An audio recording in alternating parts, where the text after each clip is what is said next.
Bueno, ya se inició la grabación de la clase. Entonces, hoy vamos a empezar a ver. Mira la presentación. Sí, doctor. Gracias.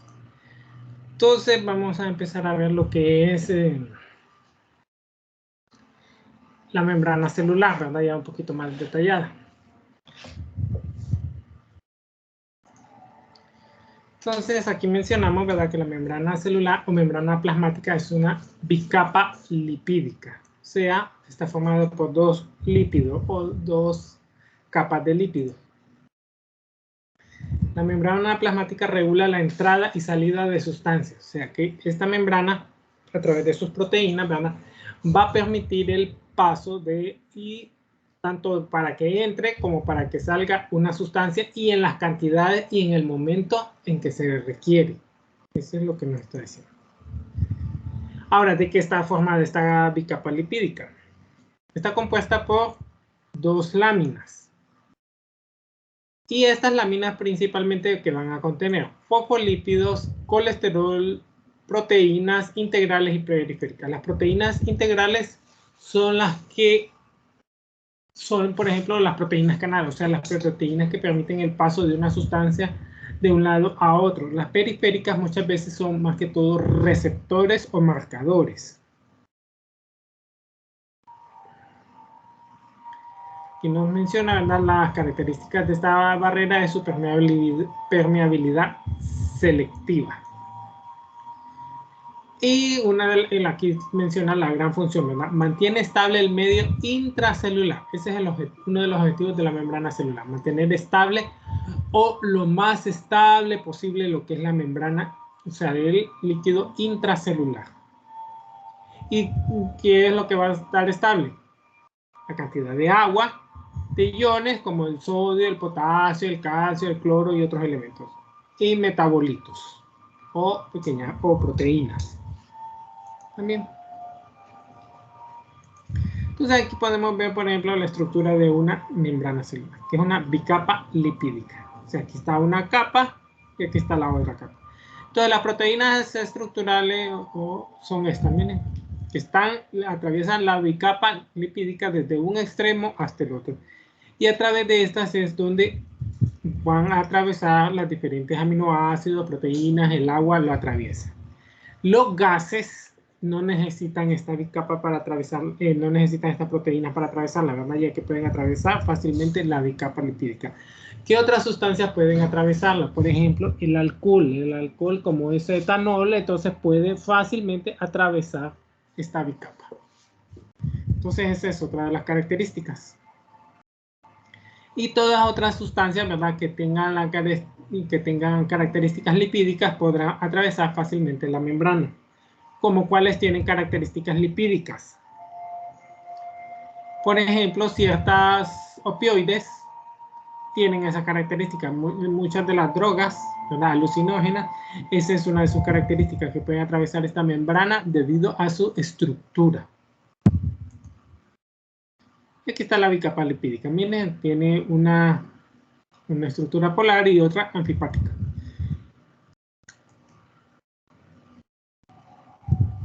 Aquí les menciona que las cabezas son hidrofílicas y las colas son hidrófobas.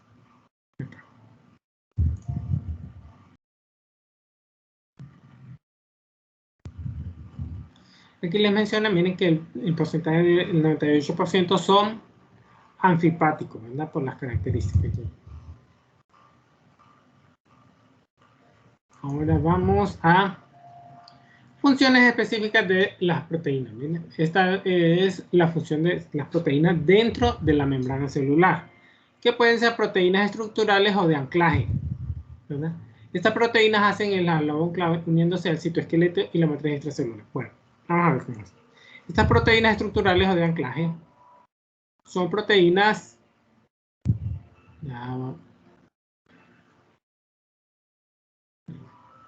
son estas, miren, proteínas estructurales o de anclaje. ¿Y qué es lo que hacen? Estas tienden a unirse, ¿a quiénes? al citoesqueleto y la matriz extracelular. El citoesqueleto es como los huesos del cuerpo, ¿verdad? Nada más que este citoesqueleto es como así decirlo, los huesos de la célula. O sea, hace las veces de, así como los huesos son para el cuerpo, así este citoesqueleto es para la célula. Y la matriz extracelular, bueno, la matriz extracelular es, como su nombre lo dice, una especie de matriz donde va a estar la célula. O sea que las células no es que van a encontrarse, por ejemplo, todas amontonadas en desorden. No, todo lleva un orden. Entonces, ¿quién le da ese orden para que cada célula encaje? Así como, por ejemplo, ustedes han visto los panales de las abejas, que en los panales de las abejas la miel está en cada uno de ellos. Entonces pongamos que esa miel es una célula, pero toda esa estructura donde están esas como celdillas, entonces ese es eso. En el caso del cuerpo humano, esa es la matriz extracelular, como una especie de celdilla donde cada célula va a ir una ahí. Proteínas receptoras y transporte. Las proteínas de receptoras son las que se encargan de la recepción y traducción de señales químicas. ¿Qué señales químicas? Al final de cuentas, todas las células van a detectar señales químicas. Esa va a ser su función. Todas las hormonas, por ejemplo, la hormona tiroidea, o sea, T3, T4, TSH, testosterona, progesterona, la folículo estimulante, la luteinizante, todas ellas, al final de cuentas, son hormonas, ¿no? Pero estas hormonas, ¿qué es lo que van a hacer? Para que puedan actuar en una célula necesitan acoplarse a un receptor. Si esa célula no posee un receptor, entonces esa hormona no puede actuar sobre dicha célula. Esa es una de las características. Y proteínas de transporte son las que mantienen un gradiente electroquímico mediante el transporte de una membrana de los diversos iones. Aquí están las proteínas transportadoras, que son las que van a mover una proteína u hormona, ¿verdad?, de un lado a otro.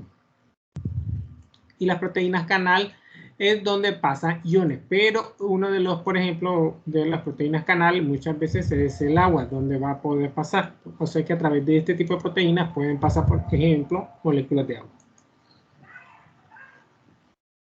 Y aquí los componentes glucósidos, ¿verdad?, se encuentran en el exterior de la membrana formando el glicocálix. Y su principal función, dan soporte a la membrana y el reconocimiento celular. ¿Cómo es este reconocimiento celular? Aquí es donde va a colaborar en la identificación de distintas señales químicas. O sea que aquí este glucocálix también ayuda o coopera con las proteínas que detectan ciertas señales. Entonces vamos a hacer como ver la parte más rápida. Y aquí vamos a ver esta estructura. Vamos a cambiar la presentación para empezar a ver la otra. Entonces, vamos a ver lo que ya es, va a entrar un poquito más en detalle lo que es el mecanismo de transporte celular. Al final de cuentas es cómo una sustancia va a pasar o se va a desplazar de un extremo de la membrana celular al otro extremo. Aquí les mencionaba, dicha propiedad debe ser selectiva de la membrana. Los movimientos de casi todos los solutos son a través de membranas, están mediados por proteínas. Ahora, el transporte se va a dar a través de estos 4 mecanismos. Miren, estos 4 mecanismos son los que principales, son los que es lo que se van a dar. Tenemos ¿cuáles? Exocitosis, o sea, hacia afuera. Endocitosis, hacia adentro. Movimiento a través de los canales iónicos y transporte activo primario y secundario. Entonces, la exocitosis es hacia afuera y la endocitosis es hacia adentro. Vamos a... Aquí les describe un poco lo que es la exocitosis. Aquí está un ejemplo, aquí está la endocitosis. Y vamos a ver, miren. Exocitosis quiere decir que es una sustancia que la produjo la célula y va hacia afuera. O sea, aquí se produjo y va hacia allá. Endocitosis es una sustancia que está fuera de la célula, o sea, en el citoplasma, pero en el líquido extracelular, perdón, en el líquido extracelular, pero la célula lo va a capturar. Entonces lo captura, lo fagocita y lo incorpora hacia el interior. Ahora, la endocitosis es introducción de una molécula o grande o partícula. Dentro de la endocitosis tenemos fagocitosis y hipernocitosis. Por lo general, la endocitosis es algo más característica de las células del sistema inmune. Esta es una de las características prioritarias del sistema inmune. Ahora, vamos a ver un poquito más de lo que es la exocitosis.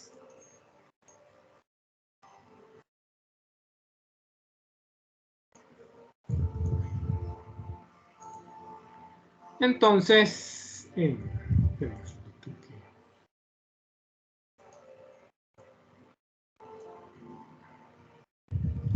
miren, aquí ustedes pueden ver,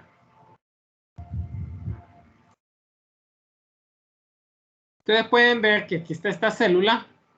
Este es el núcleo, acá está el retículo endoplasmático rugoso, y en el retículo endoplasmático rugoso se van a sintetizar, ¿verdad? Varias proteínas. Estas proteínas pueden ser proteínas tanto para función celular como pueden ser hormonas. Entonces vamos a poner lo que sea una hormona. Digamos que es una hormona. Entonces después viene el aparato de Golgi, miren, y aquí se va a como almacenar en pequeñas vesículas, miren, el aparato de Golgi. Se almacena en vesículas, miren. Estas vesículas, por ejemplo, un ejemplo de esto, pongamos la insulina. La insulina se produce, ¿en qué órgano se produce la insulina? ¿Alguno me ayuda? El hígado. La insulina en el páncreas, ¿verdad? Entonces la insulina se produce en el páncreas. Entonces, las células beta de los islotes de Langerhans del páncreas, lo vamos a ver en el segundo parcial, no se preocupen, ¿verdad? Aquí no hay ningún problema, ¿verdad? Entonces, se producen ahí, ¿verdad? En las células beta. Bueno, una vez que se produjo, aquí sí, miren, se va a almacenar siempre esta insulina. Se va a quedar aquí, miren, en el interior. Va a haber unos pequeños gránulos, pero cuando ahí viene un cierto receptor, miren, entonces lo va a detectar y ese va a entrar. Una vez que entre, va a generar que el calcio entre al interior de la célula. ¿Se acuerdan que los valores de calcio extracelular e intracelular? ¿Se acuerdan que los valores de calcio extracelular son más altos en comparación de los niveles de calcio a nivel intracelular? Bueno, ¿por qué motivo? Porque una de las conformaciones que se va a generar es que cuando esta célula, membrana celular, se depolariza por alguna proteína o una enzima que la activó, ¿verdad?, a un receptor, uno de esos mecanismos es el ingreso de calcio. Puede haber otras funciones también, ¿verdad?, pero uno de ellos es el calcio. Por ejemplo, entra el calcio en la célula beta y eso va a provocar, miren, que este calcio se adhiera a esta membrana, porque al final de cuentas es una membrana. Y habíamos dicho que todas las membranas poseen una polaridad negativa. Entonces se une el calcio, porque polaridad negativa de esta membrana y polaridad positiva del calcio se adhieren. Pero esta conformación le va a generar movilidad, a la adhesión del calcio le va a generar movilidad a esta vesícula. Y al final, por su polaridad, se va a aproximar, miren, a la membrana. Una vez que se llega a la membrana, estos calcios es lo que le va a permitir empezar a fusionarse, miren, esta vesícula con la pared interna de la membrana celular. Una vez que se fusiona, entonces lo que está en el interior de esta vesícula es vertido al exterior. Eso es exocitosis. En cambio, endocitosis es, miren, algo que está afuera, especialmente lo que son los glóbulos blancos, hacen fagocitosis o pinocitosis, y lo atrapan y lo llevan al interior. Una vez en el interior, por lo general, ¿qué son? Bacterias, virus, hongos, protozoos, en el interior ya tienden a destruir. Ese es el objetivo de, más que todo, en el sistema inmune. Está la endocitosis. Aquí mencionamos lo de la fagocitosis, endocitosis, perdón, que puede ser fagocitosis y pinocitosis. Aquí está el ejemplo. Ahora, ¿qué sustancias se van a mover? Por difusión simple y facilitada. Y por transporte activo. ¿Qué es difusión simple? La difusión simple está dada por la ley de Fick. o la ley de difusión. ¿Cuál es esa ley de difusión? Que un lugar de mayor concentración se va a una sustancia que se encuentra en un lugar de mayor concentración se va a desplazar a un lugar donde hay menor concentración para igualar las sustancias. Entonces, miren, aquí hay alta concentración, aquí hay baja concentración y entonces empieza a desplazarse poco a poco, ¿verdad? De un lugar extracelular de alta concentración a un lugar de menor concentración hasta llegar a igualar. A esto es lo que comúnmente se le conoce como la ley de entalpía o la ley de entropía. Otro ejemplo clásico de esto es, por ejemplo, cuando ustedes agarran agua caliente y agua helada. Entonces las van a mezclar y ¿qué va a suceder? Las moléculas de agua caliente, como están en mucho mayor movimiento que las moléculas de agua helada, se van a empezar a desplazar y al final van a igualarse las moléculas de agua caliente y helada dentro del balde. Entonces, ¿cómo quedará el agua? Pues quedará más o menos tibia. Entonces, esto es parte de la ley de difusión. Aquí vemos otro ejemplo. Aquí nos mencionaba que la membrana es semipermeable, porque permite los pasos de sustancias unas y otras. Aquí podemos ver, por ejemplo, la difusión facilitada. Miren. Hay varias características. Estos son dos proteínas o proteínas canales. ¿Qué características tiene? Este es un canal proteico. Esta característica de este canal proteico es que todo el tiempo va a estar abierto, miren, en ambas direcciones. O sea que una sustancia se puede mover en una o en otra dirección, ¿verdad? O sea que aquí, por ejemplo, el agua, pongamos el ejemplo del agua de la célula, puede venir del espacio extracelular al intracelular y del intracelular al extracelular. Entonces, constantemente se puede estar desplazando en una o en otra dirección. Entonces, eso es una proteína canal. Ahora, ¿qué es una proteína transportadora? Ya una proteína transportadora tiene otras características. Quiere decir que esta proteína transportadora va a agarrar una molécula y la va a desplazar del espacio, en este caso, ¿verdad? Está desde el espacio extracelular al espacio intracelular. Mire, una. Y una vez que la atrapa, miren, se cierra y hasta que va viajando. Ya cuando llega al otro extremo, se abre el otro extremo, pero miren, acá sigue cerrado. Hasta que deposita esto, vuelve otra vez a abrir el otro extremo y se vuelve, y así está sucediendo. Esta son lo que se llama receptores saturables. O sea, aquí, por ejemplo, este no es saturable. ¿Por qué? Porque miren, ustedes pueden ver cuántas moléculas hay. Dos moléculas transportándose casi en el mismo canal. Nada más que una al final y otra está iniciando y otra está muy próxima. En cambio, aquí solo es una molécula que se transporta a la vez. Esto es lo que le llama saturable. Ejemplos de ello, por ejemplo, ustedes han visto, no sé si han escuchado, que en veces si se le da a una persona un medicamento y si se le sube la dosis al final no va a generar ningún efecto. Entonces, ¿eso por qué se da? Porque los receptores para ese medicamento son saturables, o sea que transportan en este mecanismo. Y una vez que ya está saturado, entonces ya no hay manera de que, aunque se suba la dosis, haya un mayor efecto. Esto es un ejemplo. Mire, esta parte de saturable y no saturable la vamos a volver a ver en el tercer parcial cuando miremos renal. Entonces, por eso se los menciono. Que no se les olvide porque vamos a ver cuando entremos en que es la nefrona, ¿verdad? Y entonces ahí vamos a ver más detalladamente este otro fenómeno, o sea que lo volveremos a ver. Y este es un pequeño ejemplo, ¿verdad? De los mecanismos de transporte, como una especie de pequeño resumen. Transporte de moléculas de baja masa molecular. Transporte pasivo, difusión simple, la ósmosis y difusión facilitada. Y transporte activo, que es la bomba sodio-potasio y otras bombas.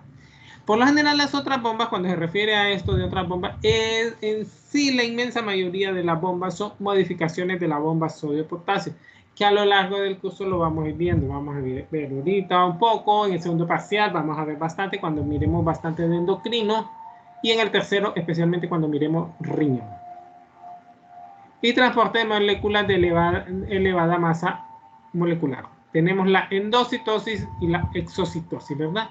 Que esto, la endocitosis más que todo va para el sistema inmune y la exocitosis, pues es, por ejemplo, cuando las células empiezan a vertir ciertas hormonas a la sangre, como les mencioné, el caso de la insulina, que se produce en las células beta.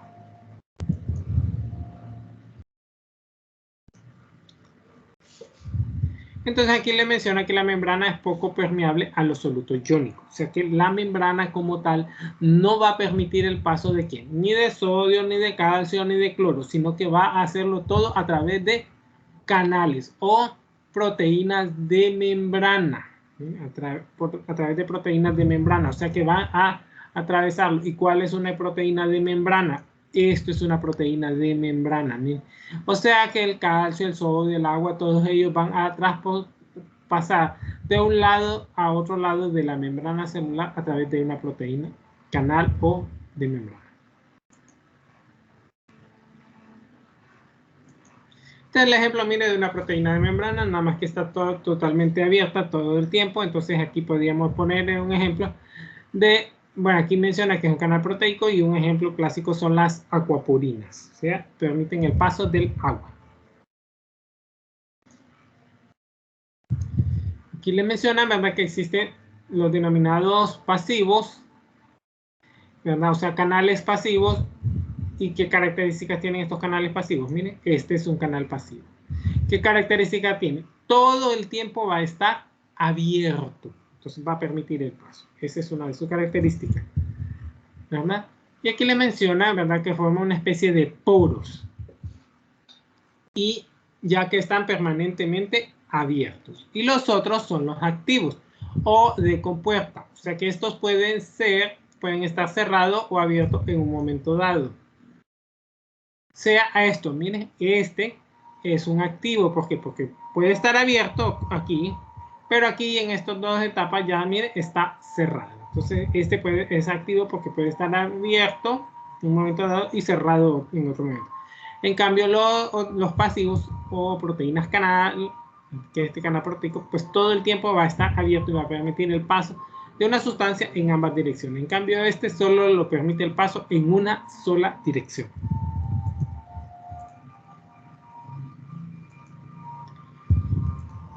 Aquí, por ejemplo, podemos ver una de activo. Miren, que está el sodio. Miren, normalmente el sodio, la compuerta está cerrada. Pero en un momento dado, la célula por algún motivo puede o necesitar aumentar la concentración de sodio a nivel intracelular. Entonces se abren los canales de sodio. Cuando la célula puede ocupar, por ejemplo, que ingrese sodio. ¿Qué características tiene el sodio? Es carga positiva, y por algún momento la célula necesita ganar carga positiva, va a permitir el paso de sodio. Si en un momento dado la célula necesita perder carga positiva, ¿qué va a necesitar hacer? Recuerden, el sodio es carga valencia más 2, el potasio es valencia más 1. Pero en algún momento la célula necesita perder carga positiva. ¿Qué ocupa? Abrir los canales de potasio. ¿Por qué? Porque el potasio es abundante a nivel intracelular y es escaso a nivel extracelular. Entonces, de mayor concentración a menos concentración. Y así la célula pierde carga positiva. Esto dependiendo de la célula. Que cuando empecemos a entrar a la neurona vamos a verlo un poquito más detalladamente esto. Y esta es la base de cómo funciona mucho de la parte de las reacciones a nivel de fisiología.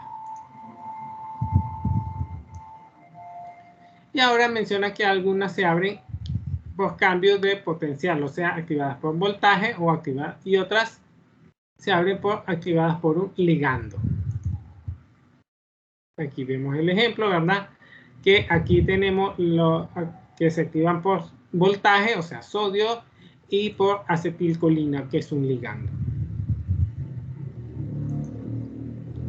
Aquí podemos ver un pequeño, miren, un pequeño repasito.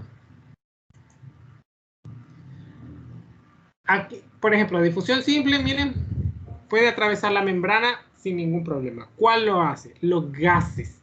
Los gases atraviesan las membranas. Entonces, ¿qué otras sustancias? Todas las sustancias, por ejemplo, como el alcohol o todas las sustancias que son lipídicas. ¿Hay ciertas hormonas que van a poder atravesar fácilmente la membrana? Sí, como progesterona, testosterona, y esos son los que atraviesan así. ¿Por qué? Porque tiene un componente lipídico. Y hay otros, miren, estas son las canales que van a estar abiertos todo el tiempo o que son pasivos, miren, y son canales iónicos, o sea, van a permitir el paso. El ejemplo más abundante y más importante es el del agua. Va a permitir el paso de las moléculas de agua en una o en otra dirección todo el tiempo. Y esta ya va a ocupar un transporte, o sea, que estas pueden estar abiertas o cerradas, ¿verdad? O sea, estos son proteínas. Ya aquí el transporte es un poquito más complicado porque estos son saturables. Permite el paso de una sustancia que está más concentrada en el espacio extracelular al intracelular. Ahora, ya después viene el transporte meramente activo. El transporte activo, pues aquí ya se va a ocupar energía. ¿Por qué se va a ocupar energía? Porque vamos a mover algo en contra de la corriente. O sea, es como, por ejemplo, cuando usted en vez de ir río abajo, opta por decir, voy a ir río arriba. Entonces, si usted va río arriba, ¿qué va a ocupar? Por lo mínimo va a ocupar remar. Entonces, eso es energía. Entonces, aquí la energía va a mover sustancias de un lugar de menor concentración hacia un lugar de mayor concentración. Y ya lo vamos a ver en detalle.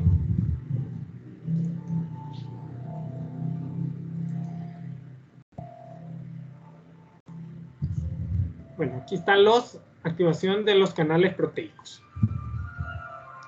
Apertura y cierre de las compuertas.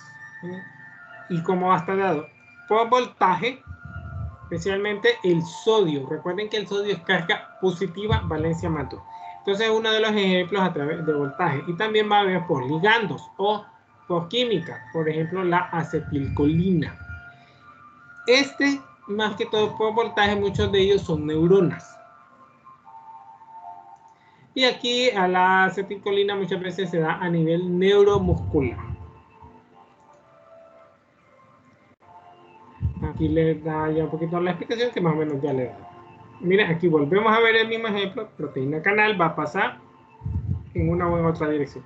Y a esta es una proteína transportadora que va a mover una sustancia de un lugar de alta concentración a un lugar de baja concentración. Entonces, esto no requiere energía. Este otro ejemplo. La difusión facilitada.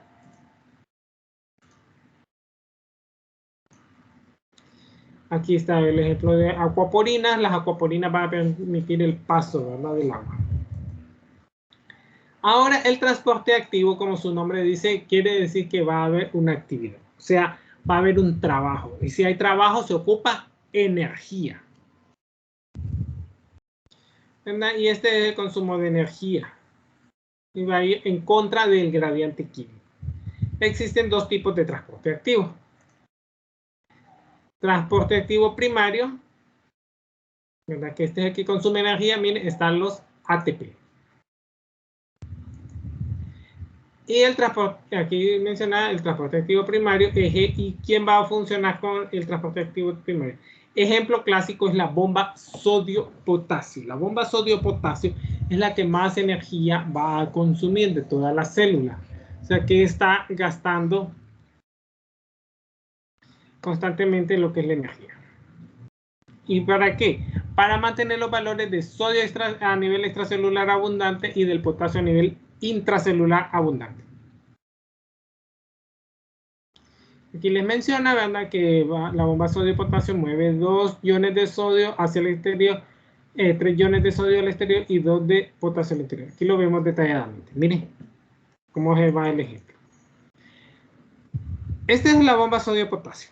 Es igual que otra proteína canal, pero como va en contra de un gradiente de concentración, entonces aquí para ir en contra, usted necesita energía. ¿Y quién va a proveer esta energía? El ATP. Entonces, ¿qué va a hacer esta proteína? Va a agarrar 3 moléculas de sodio del espacio intracelular, que recuerden que el sodio a nivel intracelular es escaso, en torno a 15, en cambio en torno al espacio extracelular está en torno a 145. Entonces va a agarrar 3 y los va a desplazar del interior de la célula al exterior de la célula.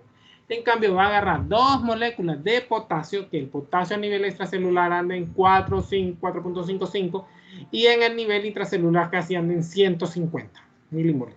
Entonces va a agarrar de 2 moléculas, ¿verdad?, que es poco lo que hay acá, 2 moléculas de potasio, y las va a introducir al interior donde hay abundante potasio.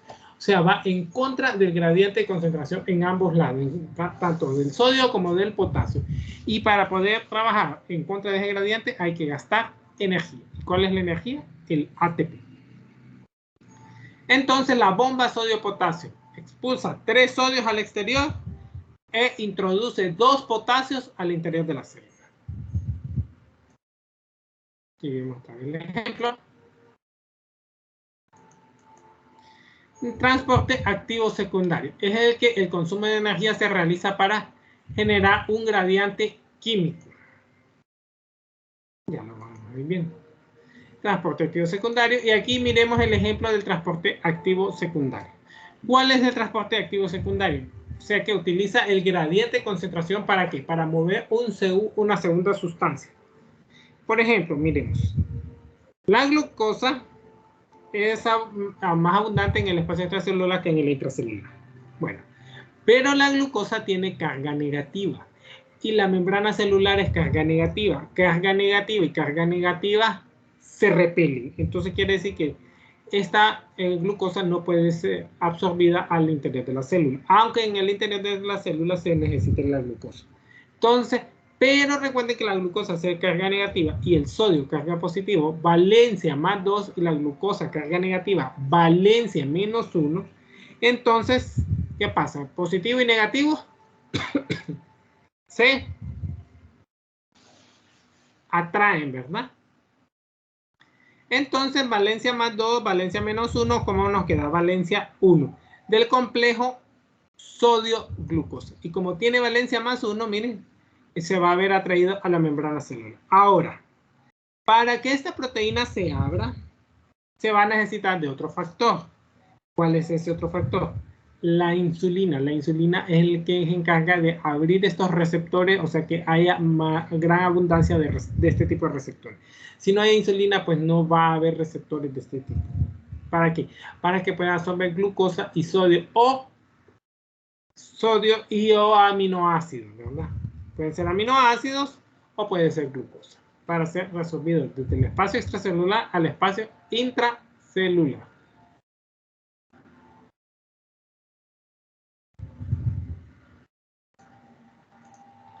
Aquí vemos el ejemplo, ¿verdad? Cómo mueve la glucosa. Puede ser glucosa y o aminoácidos. Aquí no hay problema. Desde el espacio extracelular al intracelular. Miren, ya dentro de la célula la glucosa, el complejo sodio-glucosa se rompe. Una vez que se rompe, ¿para dónde va la glucosa? La glucosa va para la mitocondria y ahí ser oxidada a través del ciclo de Krebs para obtener energía. ¿Y para dónde va el sodio? Para la bomba sodio-potasio, donde se expulsan 3 sodios al exterior y se adquieren 2 potasios. Miren. Entonces, así es como se mantiene este ciclo perenne.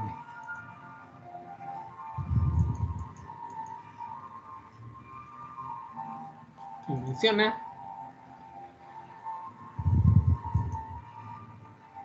la ósmosis, ¿verdad? Que es una clase especial de difusión. Y menciona, ¿verdad?, que la ósmosis, el número de partículas osmóticas activa en el interior de la célula, la osmolaridad del líquido extracelular y la permeabilidad de la membrana. Y aquí vemos un ejemplo de ósmosis. Entonces aquí el agua se va a desplazar hacia donde está el sodio. ¿Y para qué? Por cuestión de ósmosis. ¿Preguntas? ¿Comentarios?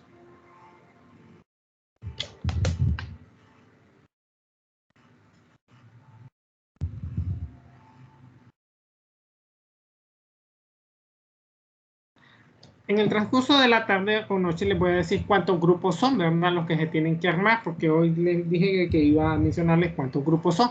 Entonces, en el transcurso de la tarde, ¿verdad? Después de las 3, les voy a decir cuántos grupos se necesita. Y de ahí les voy a dar mañana y sí, el día martes y el miércoles, más tarde por la tarde o noche, me están entregando los listados para así ya el jueves ya entregarles los grupos y así puedan ya empezar a formar el grupo, ya empezar a hacer la investigación. ¿Alguna pregunta? ¿Comentario u opinión? Profesor, tengo una consulta. Es que yo miré unos cuestionarios que están en la plataforma. ¿Esos son para nosotros hacerlos o tenemos que subirlos? Mire, esos cuestionarios son los que le van a ayudar para estudiar, o sea, más o menos son como una guía para que usted pueda ir en base a eso estudiando, porque muchas preguntas las hago más o menos en base a eso. No es que va a salir la pregunta tal cual, pero en base a eso hago las preguntas. Entonces, como que le sirve para que usted se pueda orientar de qué es lo que hay que estudiar y eso más que todo. Gracias, doctor. ¿Alguna otra pregunta? Doctor, Sí. no, solo era para preguntarle sobre que usted dijo que todos los martes iba a estar poniendo los examencitos. ¿Cuándo iniciamos? ¿La próxima semana? El otro martes, no mañana, sino de mañana en 8. Además, ahí está el calendario que les envié en la introducción. En la introducción está el calendario de todos los días cuando va a haber examencito. Salvo si, por ejemplo, ¿qué motivos puede provocar que cambie el examencito? Si, por ejemplo, la universidad indica que hay un feriado o pone feriado en ese día y que no nos notificó la universidad, pues ni modo, ahí sí yo cambio la fecha de ese examencito. O si ustedes me dicen, no, doctor, que necesitamos que nos muevan este examencito para el otro martes, pues ya ahí sí se los muevo, ¿verdad? Pero en promedio ahí están ya las fechas calendarizadas. Gracias, doctor. Sí. Entonces, si no hay ninguna otra pregunta, entonces, Dios mediante, nos miraríamos el día martes, ¿verdad? Entonces, nos vemos el jueves, perdón. Hoy en la noche les estoy diciendo cuántos grupos son y ya para el miércoles ustedes, para el jueves me entregan los doy. Hoy les digo, el miércoles mejor. El miércoles ustedes me entregan los grupos y yo así el jueves ya les estoy asignando qué tema van a exponer cada grupo para que puedan el mismo jueves iniciar ya a investigar. Aunque sepan de que es hasta diciembre que tienen que entregar el informe y el video. Bueno, entonces esto sería todo y nos miramos Dios mediante el jueves. Dios. Gracias, doctor. Feliz día. Igual, feliz día. Gracias. La orden.